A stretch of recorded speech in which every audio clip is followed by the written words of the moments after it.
Hi everyone, in this video I'm going to explain some of the basic concepts of Java. The first one I'll start with the keywords. So what are keywords? Keywords are the words with our predefined meaning. Okay, yeah, so there are totally 50 keywords that are supported in what your Java or defined in what is on Java. Okay, so these are the 50 keywords that are supported in what your Java. Just copy this table but as it is. I think you are familiar with these keywords. So we'll use public as an access specifier, for is a loop, if is a condition statement. Okay, so there are about 50 keywords. So just copy this table what as it is with adding Java keywords.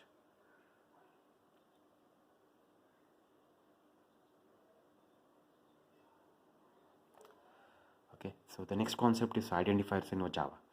So what are identifiers? Identifiers are the name given to the variables, methods, classes, arrays, packages, and what interfaces. So whatever the name will going to give for what variables, that name will call as what identifier.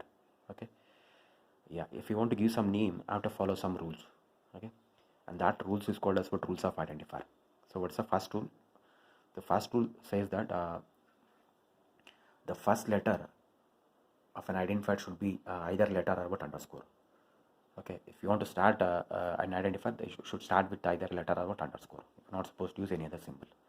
And the identifier should be formed either by using a letter, digit, or what underscore. This is the second rule. The next one is keywords are not allowed.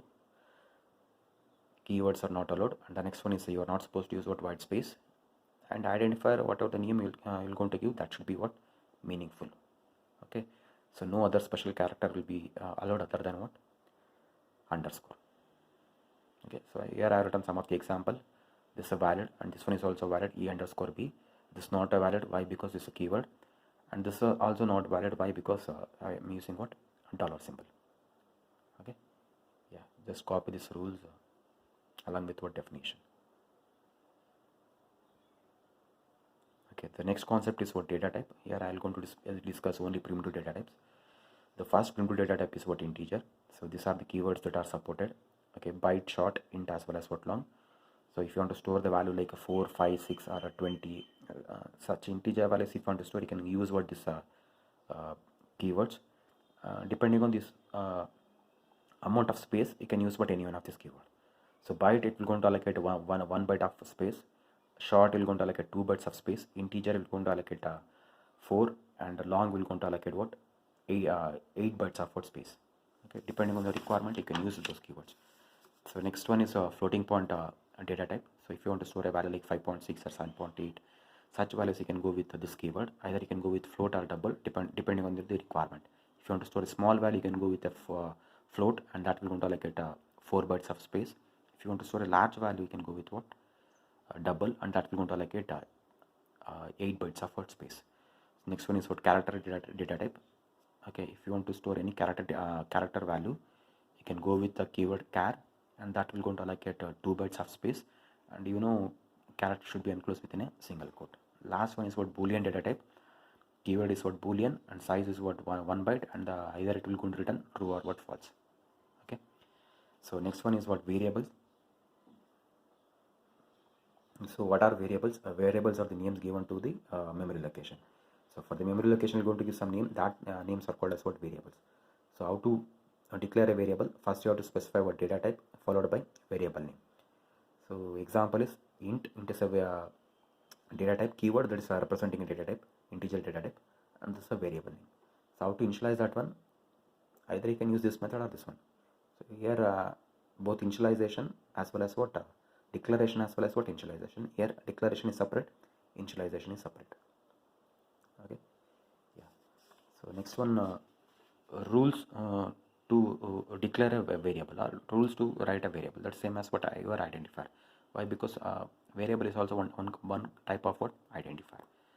Okay, same rules. If you want, you can copy one more time. Okay, so next one, operators. What are operators? Operators are the symbols which are used to perform operation on operands. So here example I have taken a plus b. So plus is an operator, whereas a and b are called as what operands. Okay, so in that we have so many different types of operators. Yeah, so just copy this particular table as it is. Okay, so first operator is for arithmetic operator, second one is a relational operator, logical, assignment, and the last one is increment and decrement. So copy this particular table as it is with heading operators. Okay,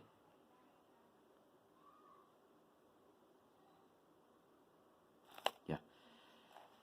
So first we'll consider arithmetic operators. What are arithmetic operators? Operators which perform arithmetic operation operands are called as arithmetic operators. So what are the different arithmetic operators that are available in any programming language? We have plus perform addition, minus to perform subtraction, star to perform multiplication, slash to perform division, and this is what modulus operator.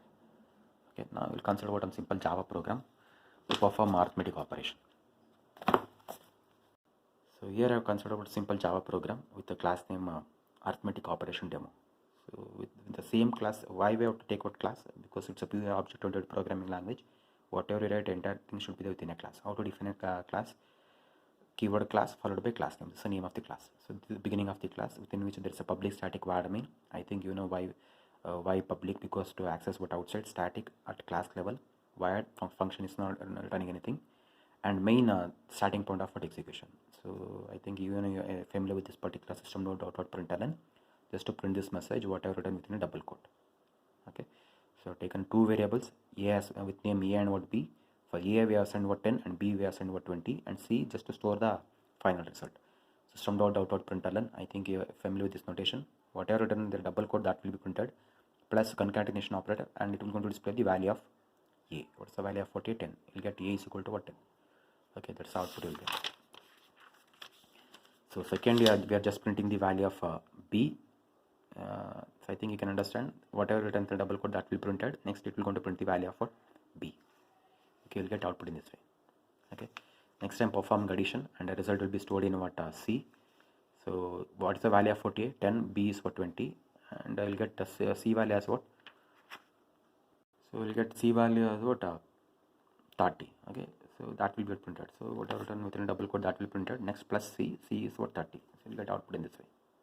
Okay, next time perform subtraction, you'll get output in this way. Okay, 10 minus 20 is how much? You'll get minus 10. So finally what multiplication. Okay, you'll get output in this way. So last one is what modulus operator.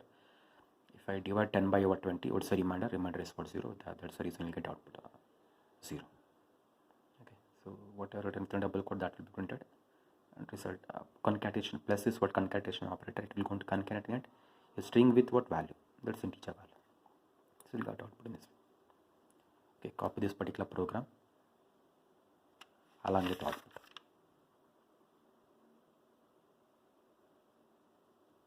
Okay, even copy this table. Thank you.